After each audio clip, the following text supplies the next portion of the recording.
Imagine the world's most capable surgeon. Like the absolute best of the best. Right. We are talking about someone at the absolute pinnacle of their field, and they are fully prepped, scrubbed in, and, stepping into the operating room for this critical, life-saving surgery. The environment is totally controlled. Exactly. Monitors are humming, the team is standing there in dead silence, lights glaring down. But the very second this master surgeon reaches out to take the scalpel. To make that first cut. Yeah, to make that crucial incision, their hands just begin to violently shake. Oh, wow. Just a complete physiological rebellion. Like all motor control just vanishes. It does. Sweat starts pouring down under their surgical cap. Their mouth goes completely dry. Breathing gets really shallow. And instead of making the cut, they just drop their tools onto the sterile floor. Completely paralyzed. Paralyzed. They back away and just whisper, like, I can't do this. It's a full-blown, debilitating panic attack. Which is just a catastrophic short-circuit of the human mind, right? Yeah. I mean, decades of elite training, thousands of hours of muscle memory, and it all just collapses into dust in a fraction of a second. It's terrifying to picture, and you might think this is just, a product of our modern high-stress world. Right, like burnout or something. Yeah, exactly. But actually, no. That exact psychological collapse, a master professional completely breaking down at the moment of truth that was diagnosed over 2,000 years ago. It's so wild to think about. It really is. It serves as the literal setup for one of history's greatest philosophical texts, the first chapter of the Bhagwat Gita, which is known as Arjuna Vishada Yoga. And, we are really stripping away the mythological veneer today. Yeah. We aren't looking at this as some ancient story about golden chariots and arrows. Right. We're looking at it as a masterclass in human cognitive function. Yeah. We're stepping onto the battlefield of the human mind, which is honestly where the most brutal wars are fought by all of us. Every single day. And to pull this off, we have an incredible stack of sources for this deep dive. We really do. We are analyzing classic commentaries by Swami Mukundananda and Adi Shankaracharya using translations by Swami Gamthiraananda. Which are just phenomenal. They are. We're also bringing in modern practical translations by Dr. Ramananda Prasad, plus some really revealing research articles from E. Sanskriti and analytical breakdowns from the channel Pause with Dharma. Yeah, and synthesizing all these diverse perspectives gives us this incredibly clear, mechanistic picture of how the human brain handles or, well, completely fails to handle extreme pressure. And moral ambiguity.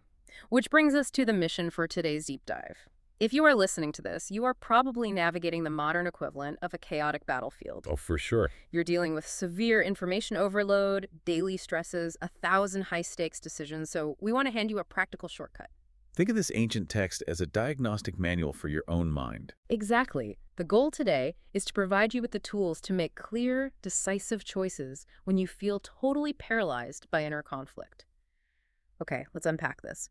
Before the text even examines the hero's epic breakdown, our sources highlight something pretty fascinating. Yeah, they diagnose the baseline anxiety of the bad guys first. Which establishes that the physical battlefield is actually just a mirror reflecting internal psychology. Right, and that psychological baseline is set in the very first line of the text, spoken by the blind king Dhritarashtra.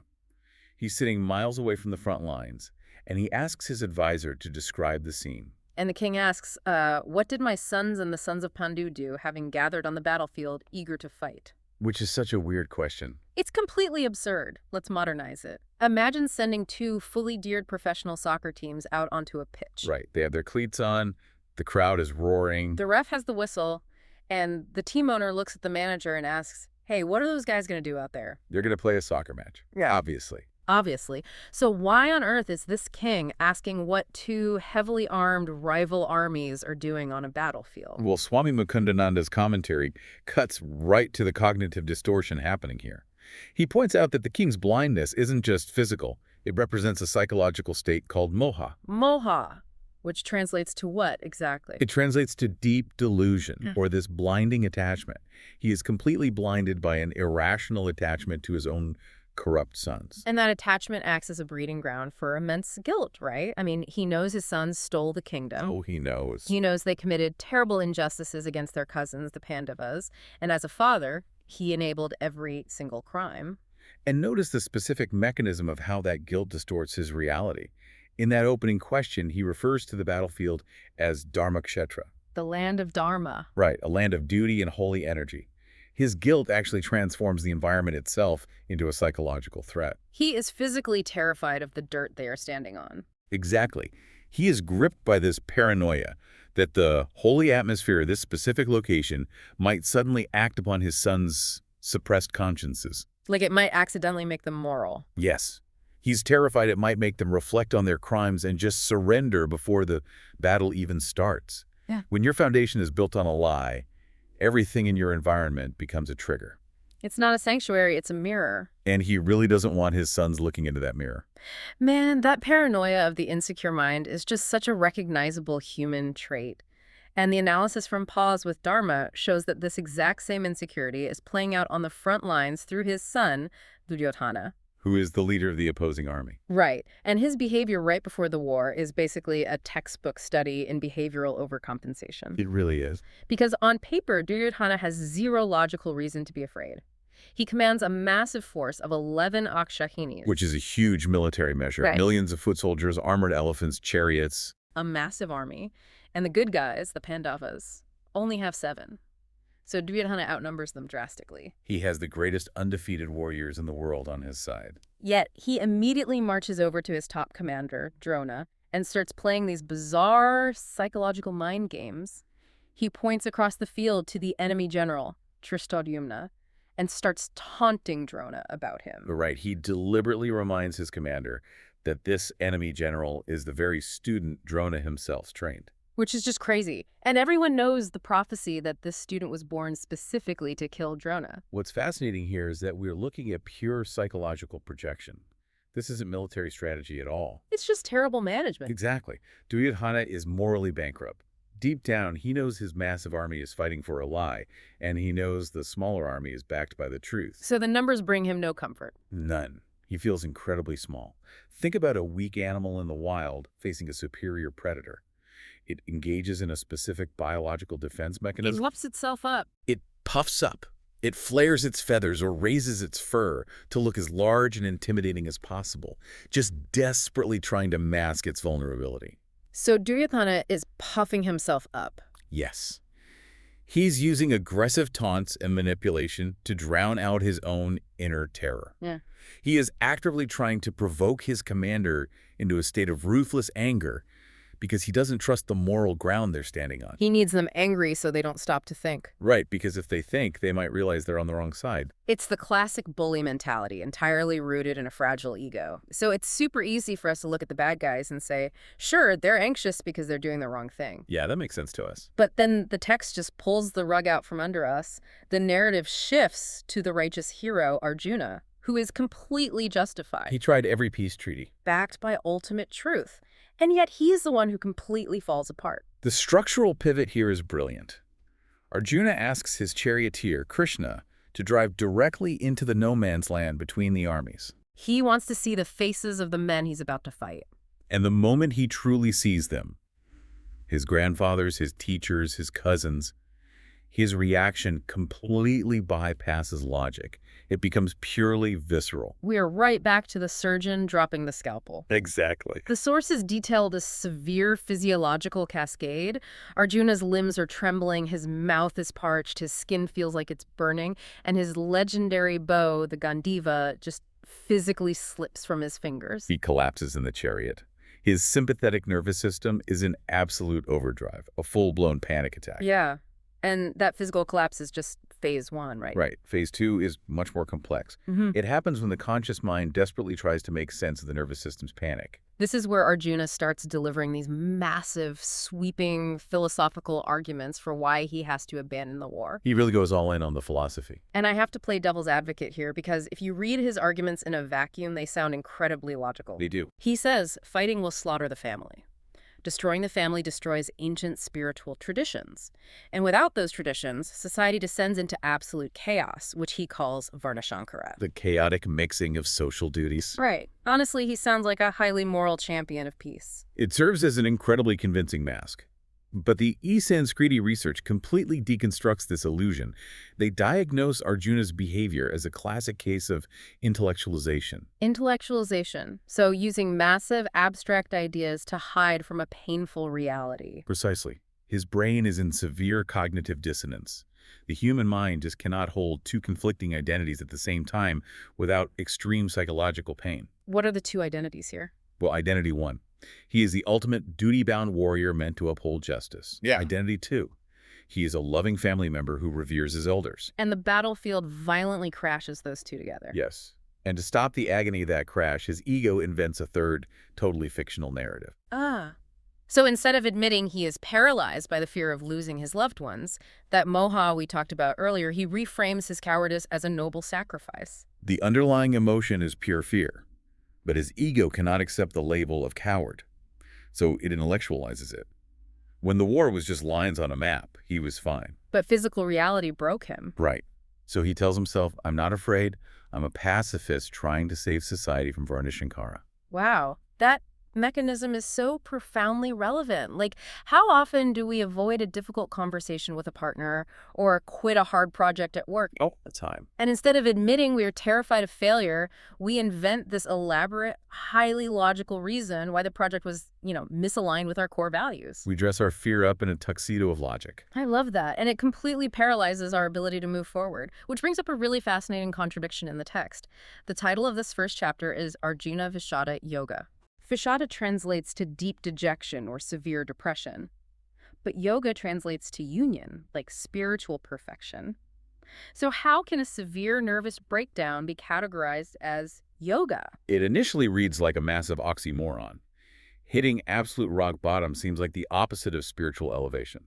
It makes me think of a computer hard drive. Like, over your life, you fill that drive to maximum capacity with corrupted legacy software. Your ego, your habits. Your biased assumptions. And if someone tries to install a next-generation operating system onto that bloated drive, it'll just throw error codes. You cannot run new code until you completely wipe the hard drive. That perfectly illustrates the mechanism.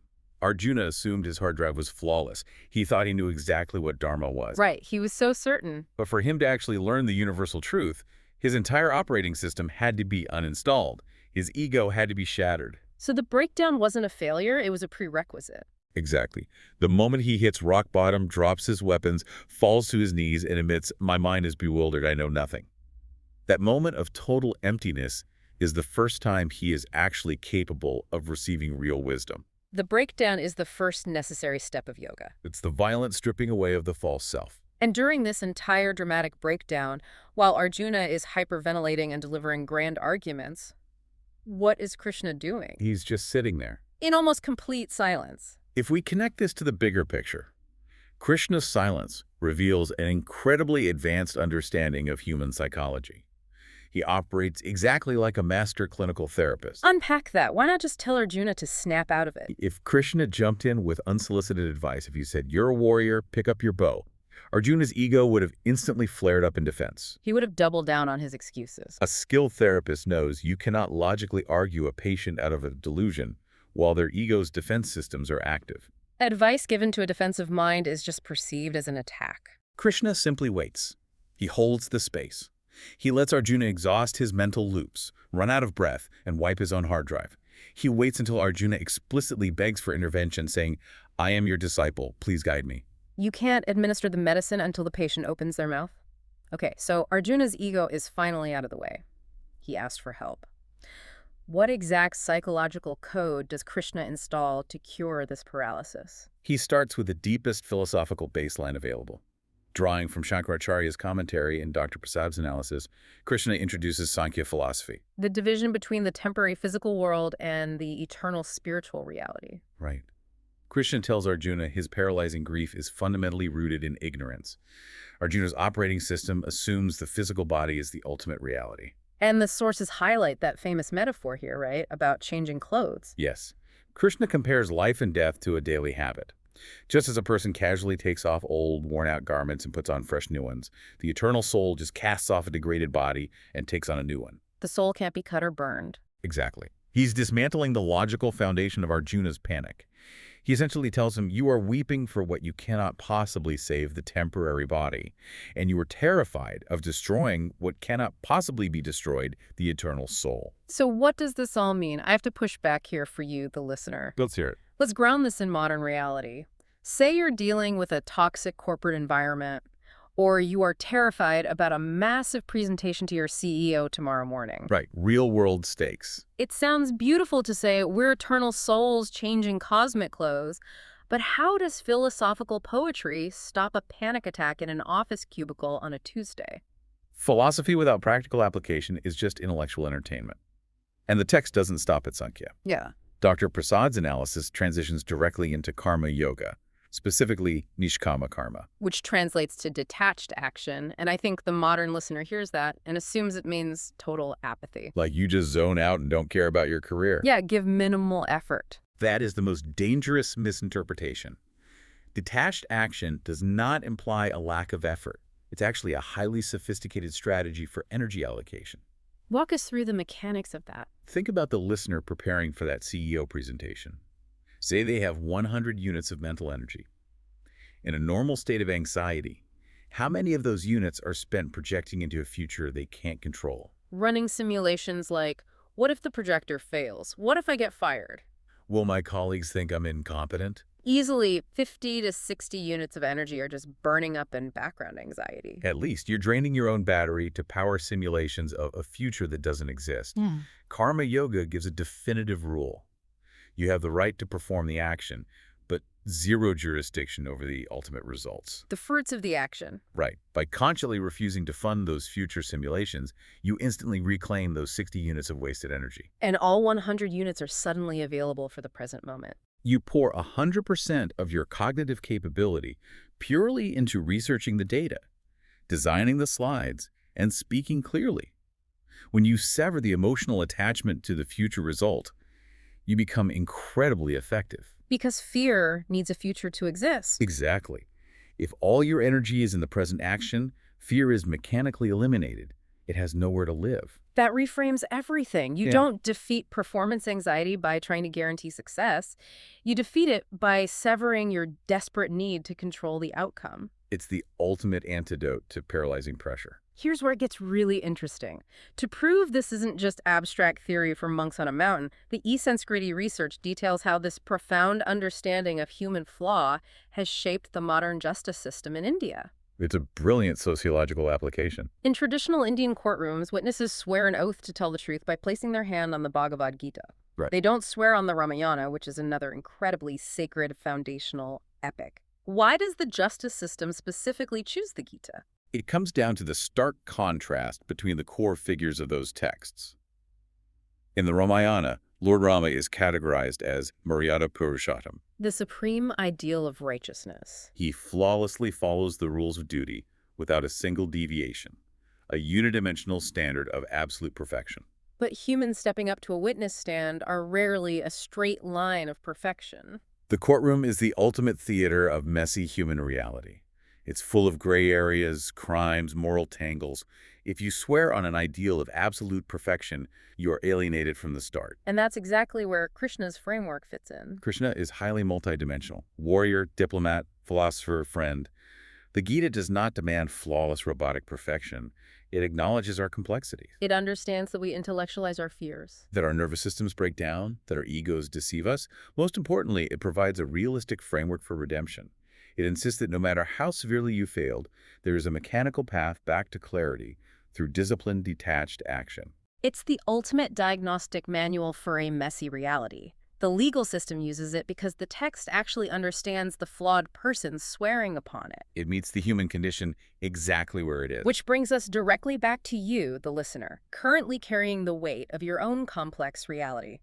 The ultimate relief this text offers is the systematic dismantling of the illusion of control. You are not the ultimate doer of the universe. And that illusion of total control is our heaviest burden. We convince ourselves we have to carry the outcome of the whole world on our shoulders. But you don't. You are simply a single cog in a vast, incomprehensibly complex cosmic machinery. Your only job is to play your specific part with 100% focus in the present moment and let the universe handle the rest. Popping that bubble of mental stress. Exactly. Letting go of that exhausting need to control the outcome. This raises an important question. One that builds on everything we've analyzed and directly challenges your very sense of free will. Ooh, let's hear it. In the advanced chapters, the Gita introduces the three gunas. These are fundamental, invisible forces driving all of nature. Sattva is goodness and clarity. Rajas is intense passion and greed.